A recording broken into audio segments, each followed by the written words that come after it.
Good day, everyone. Today, I'll be taking you through how Connectfacts enables steel manufacturers to move from fragmented data to real time decision ready intelligence. In most steel plants today, a large number of the shop floor is still not fully organized.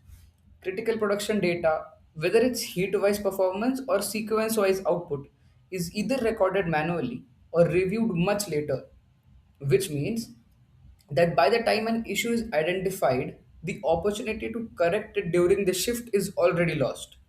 There is no real time visibility into what's happening across the furnace, caster, and rolling mill as a connected entire system. And without live monitoring, it becomes extremely difficult to take midday corrective actions that could improve productivity, reduce losses, and optimize performance. At the same time, accountability is often unclear because tracking who did what at which stage is not always structured or easily accessible. For leadership, this creates a major challenge. Despite having large volumes of data, there's a limited clarity on key performance indicators at any given moment. Decisions are often on delayed or aggregated reports rather than real time accurate insights. This is where Connect Facts comes in. Connect Facts is designed to bring real time visibility, structured data, and operational accountability into a single platform, specifically tailored for industries like steel, where processes are continuous and highly interdependent. At a strategic level, enables top management to access multiple KPIs at their fingertips with a high degree of accuracy. This is made possible through direct IoT integration with key equipments such as the furnaces, caster, and rolling mill, ensuring that the data being captured is not only real time but also reliable and accurate. But the real strength of the system lies in how this data is captured and structured at the shop floor level. Because in a steel plant, everything begins on the ground. So let's break this down. At the first level, data is captured directly from operations, heat by heat, either through IoT systems or structured inputs from the shop floor. At the second level, this data is associated with specific sequences, processes, and responsible personnel, ensuring that every activity is tracked and traceable. And at the third level, which is the CXO or the managing director's level, this data is refined into a structural dashboard that is used for monitoring performance, identifying issues, and driving decisions in a live format. One of the key advantages here is of accountability.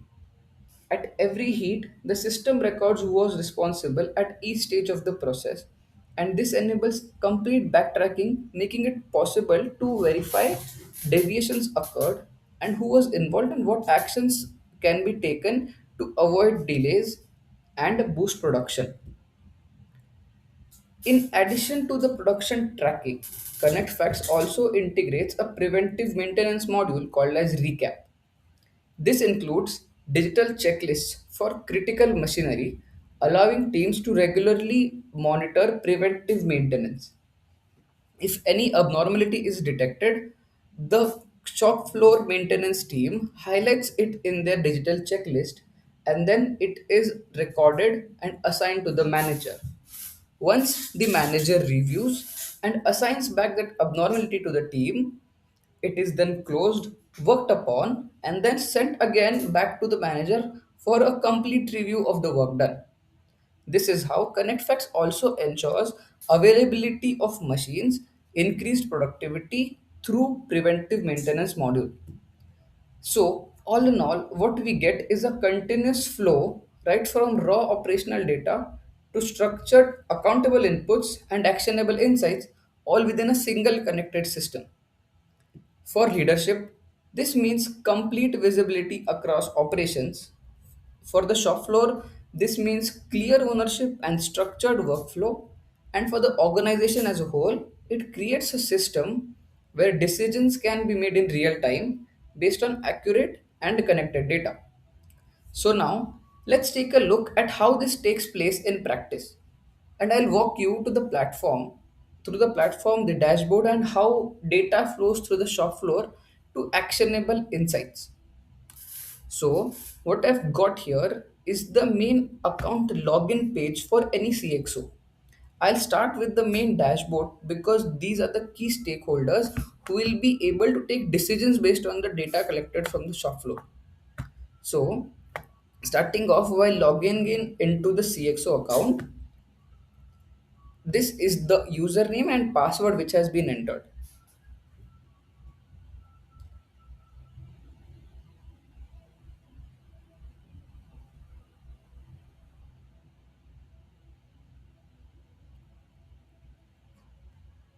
Upon login, the first thing that we can see over here is the live performance of the plant that has been into production right now.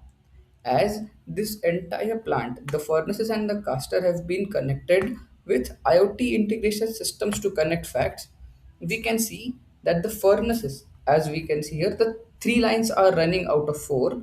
One line has been stopped due to some issue or due to a thing at the plant, and the power has been reduced, and one caster is currently running at the moment, the other caster is stopped. The plant which I am showing data over here calculates a runtime from 12 o'clock at night to 12 o'clock at night. So it's a 12 to 12 system, which then takes out to the current output as 0 MT of production over here. Moving on, in this dashboard we can see three different stages: the furnace, caster, and rolling mill. What I have done here is I can select which exact production date do I want my data to be viewed, to be shown.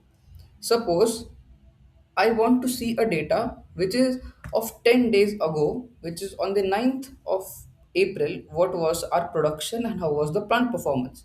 I simply go here and click on to the 9th of April.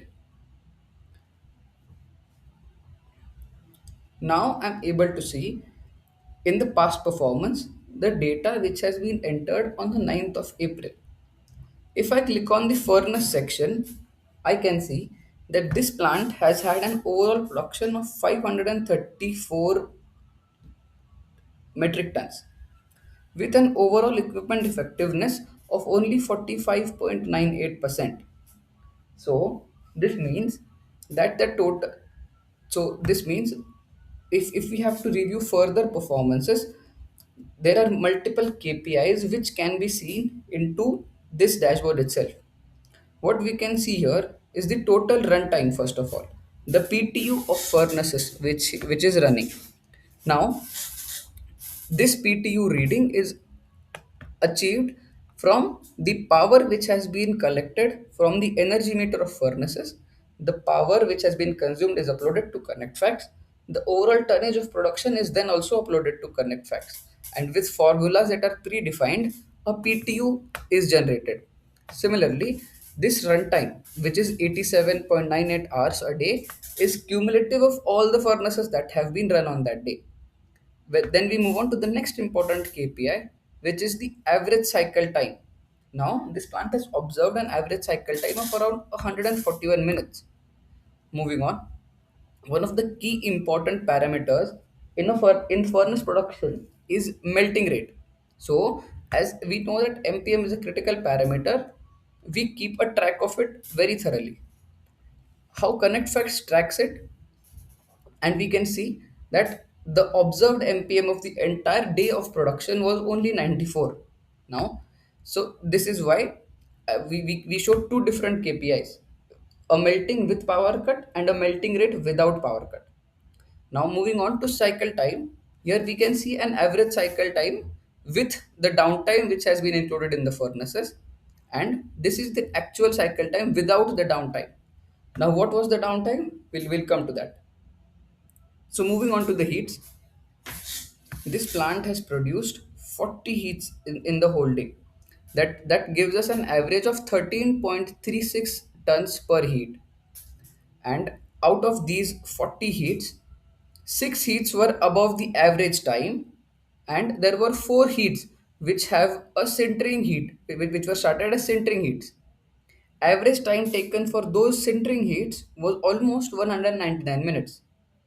If I look at the manganese consumption, which is one of the key parameters for furnace production, it was 8.68 kgs per tonnage of production done, and the average yield was 93%, which they have observed as per the scrap which has been charged into the furnace, which gives us with a burning loss of 6.94.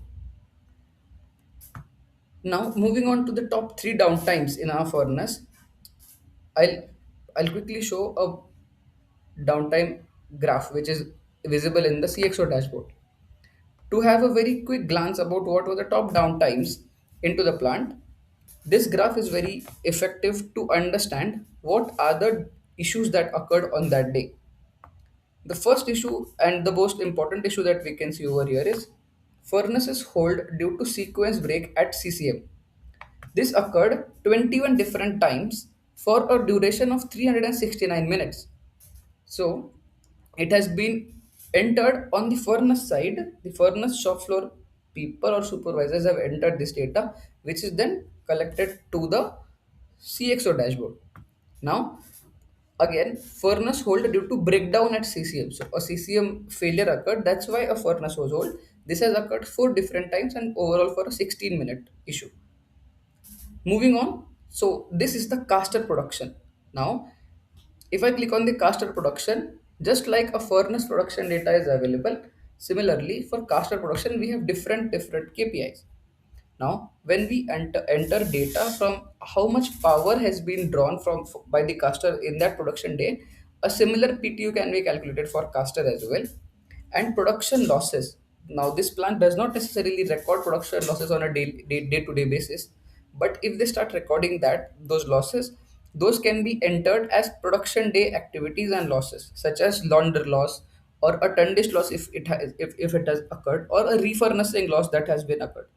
So all this loss can be displayed over here. Moving on to the molten ratio, once I get the loss, molten metal to cast ratio is 100% over here because there are no direct losses that have been observed. If there were these direct losses, this ratio would have been affected. Then we are able to see number of sequence breaks that this plant has taken overall and how many billets have been bypassed in the entire production day. The next important KPI is also about the average ladle temperature that the CCM machine has received. This is important to control various breakdowns at the machine and plan accordingly about the mold life that we can achieve. Moving on to the rolling mill from a CXO's perspective, now we can see here that the gross production after the bypass of these 53 billets from the caster to rolling mill, we can see that the rolling mill has received around 518 tons of input to the rolling mill. Out of that, net production, that means conversion of raw billets to TMT, has been 510 tons for that specific day, which leaves us with a hot rolling percentage of 96.99. Again, after from the rolling mill section, we can see that 47 billets were bypassed due to rolling mill issues, and the overall rolling mill runtime was 8.56 hours. Now, here we can see different sizes of production that have been achieved on that day. So, the plant has only rolled a single size of 10 material, final TMT. So, we can only see the complete rolling done of 518 MT of 10 This is the overall workflow of dashboard for from furnace caster to rolling mill. Here we also have a very short table for work order compliance, and what this means is the effective preventive maintenance uh, which we implement on a digital checklist format. The compliance score of these checklists can be tracked and is directly displayed of the entire plant from furnace, caster and rolling mill to this work order compliance method and here on time completion methods. So here as we can see on the 9th of April that we have selected, only 73% of preventive maintenance work was done, but the 73% of work was done 100% on time. Now, moving on, I will explain how these entries of different stages in the furnace, caster, and rolling mill are done to collect all of this data and present it into a format for a CXO.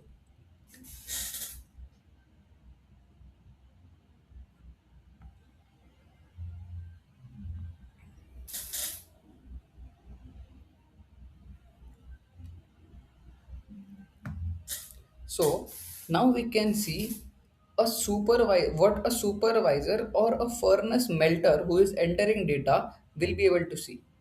As we can see over here, there are four different furnaces A, B, C, and D.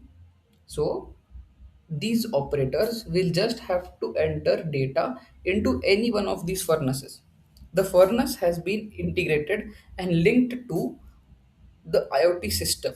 Now, what that means is whenever the furnace power dips down below a certain range, the software of Connectfacts identifies it and displays a red chunk over in that furnace specified graph. I'll just go into the furnace production form over here, and once I enter the furnace production form, in furnace A, we can see that this furnace specifically has been running from 8 hours. This is nothing different, but as we know that the average cycle time of the plant was only around 141 minutes. So multiple heats have been tapped, but they have not been closed in this account. So if I see that here, right, starting from the left to the right onwards of the production form, here we can see that this production form is of furnace A.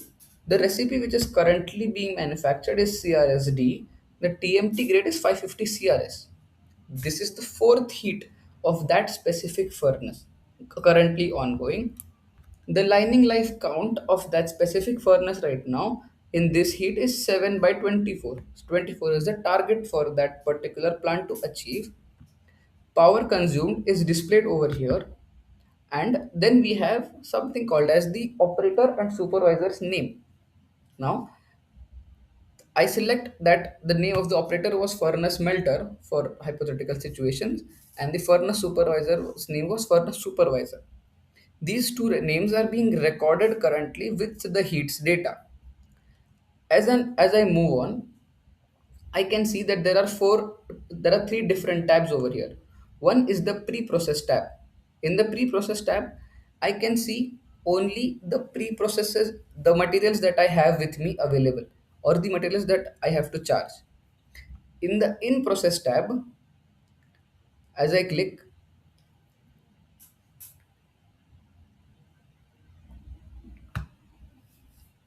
I can see a complete recipe of charging which I have to do into the furnace. As a melter or as a supervisor, this recipe is given to me by the production team head who creates and identifies whatever scrap is left into the scrap yard is then to be planned to be melted today. So, as a supervisor, I just simply go on to the recipe. There, I have supporting materials and charge mix details already in the recipe given.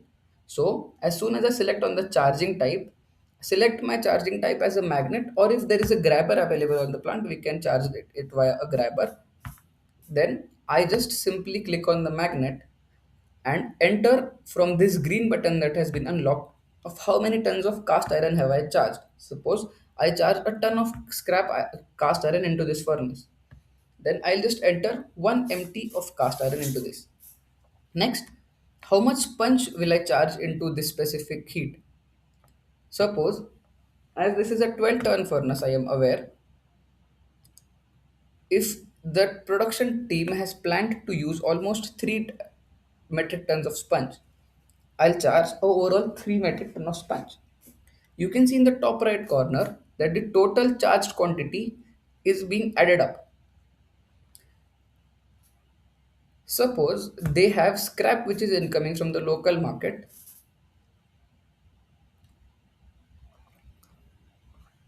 and now I add almost 10 tons of scrap in this particular heat.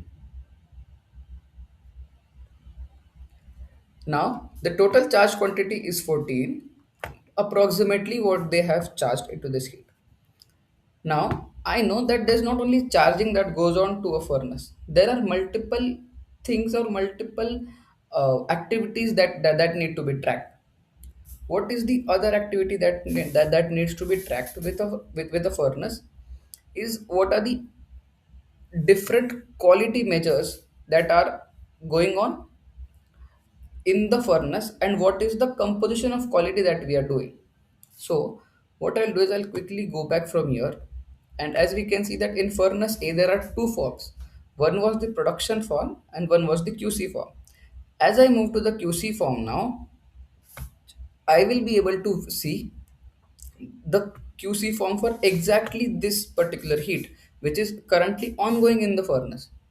The production date is 18/4. The selected heat is furnace A heat 4. I'll just add a new sample over here. As soon as I add a new sample from the quality lab, I have fixed composition minima and maxima that need to be followed. I will enter some dummy data over in this heat.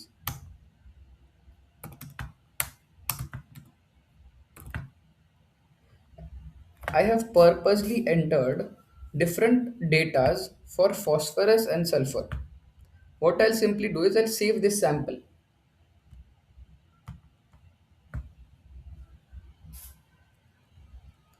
Once I select the type of sample over here, now I'll be able to save this sample. Now it displays a message as the QC sample has been added successfully. But once I go and I view the QC entry, I can see that sulfur and phosphorus are out of bounds and out of requirements, and thus this heat does not specify what I wanted it to be. So this is immediately highlighted to the shop floor personnel again from the quality lab. Moving on to the production form again,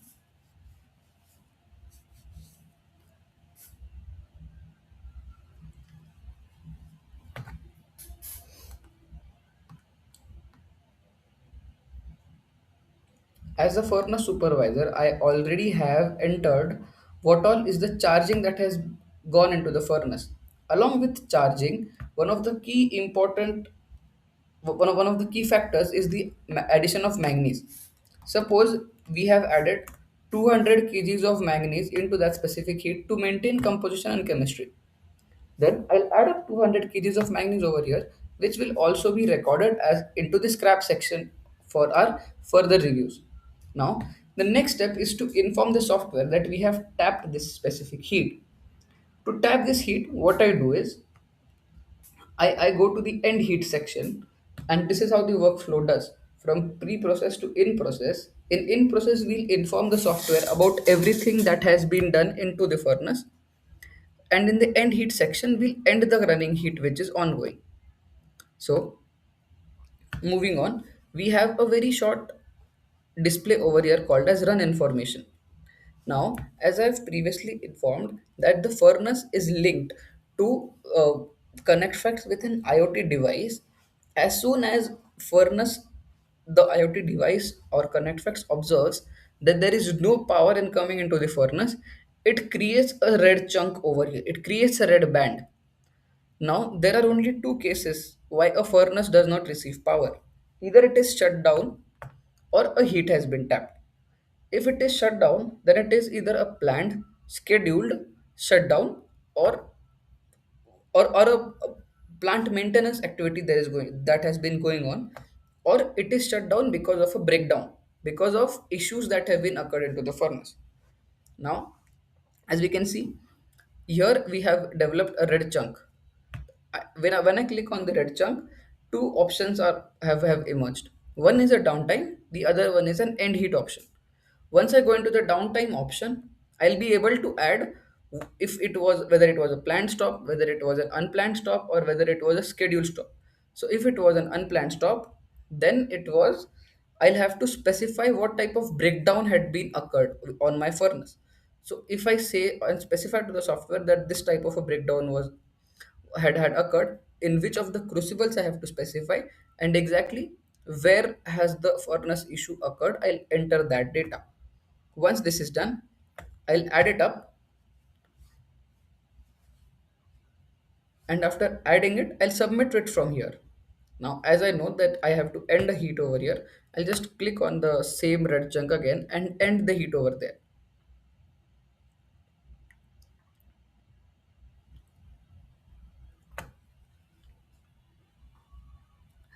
As the real-time furnace has been tapped, the supervisor will also tap in the heat over here. Now, the work for that supervisor or melter is done for the next 2 hours. He can relax till the next heat is tapped on this specific furnace. Then he has to come back again, enter the same data for furnaces to enter about what has been charged into the furnace, how much manganese has been charged, and then simply find a red chunk which is on the timeline, and then again end a heat over there. That's how the entire process flows with their names and details whichever are present in the on the shop floor. The QC data entry will be done by the quality lab person who are involved in checking the chemistry and composition of the furnace data. Moving on from the furnace section, as the natural progression of metal flow in a steel plant goes from furnace to caster, the next stage will be of continuous casting. Now, a production supervisor will only be able to see this furnace section and not about the caster and rolling mill sections. As this is a CXO account, we are able to see all the three sections, but a furnace supervisor will only see furnace. A caster supervisor will only able to see what is in the caster section. If I go to the casting section now, we can see that the CCM has been running. It's yellow, which means it has been running from the past 7 hours. If I move on to the caster production form, there are much fewer entries in the caster production form.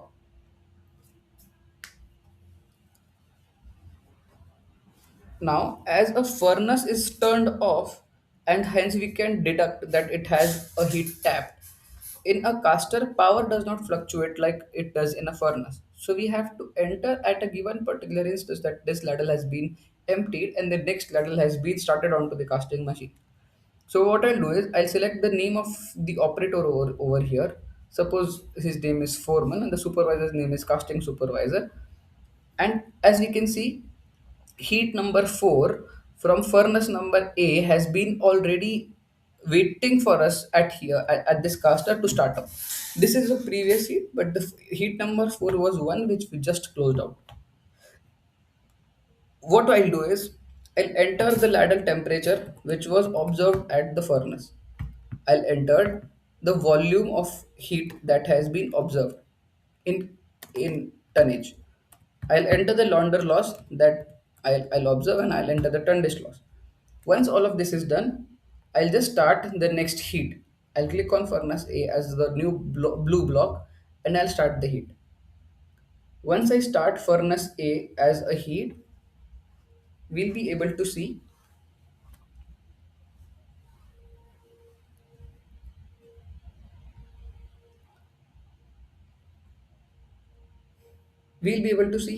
that furnace A has now started.